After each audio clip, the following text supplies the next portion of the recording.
Structure of a multipolar neuron. The structure of a multipolar neuron consists of one axon and two or more dendrites. Most neurons in our body are the multipolar neurons.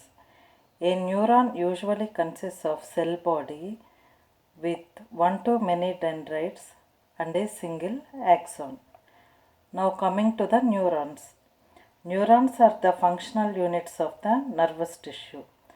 These are electrically excitable cells which receive, initiate, and conduct or transmit impulses. When a neuron is stimulated, an electric distraction occurs, and the electric disturbance, called the action potential, generates, which swiftly travels along its plasma membrane. A neuron usually consists of cell body with one to many dendrites and a single axon. Now coming to the cell body. This is the cell body. It is also called perikaryon or cyton or soma. It contains abundant granular cytoplasm and a large spherical nucleus. The cytoplasm has Nisl bodies, which are the sites of the protein synthesis.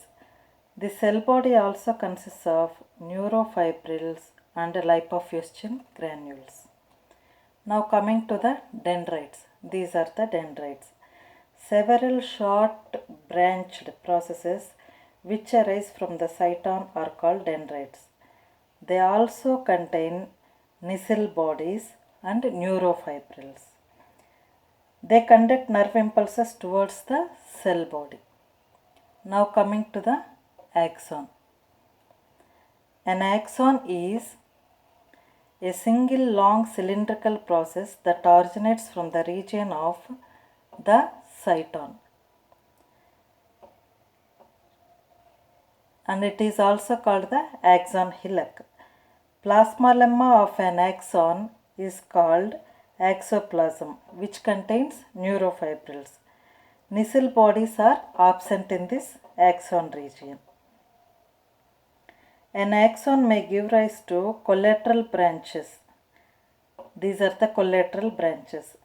Distantly it branches into many fine filaments. Here are the fine filaments, which are called telodendrites or axon terminals, which end in bulb-like structures called, these are the synaptic knobs. These end in bulb-like structures called synaptic knobs or terminal buttons contain vesicles.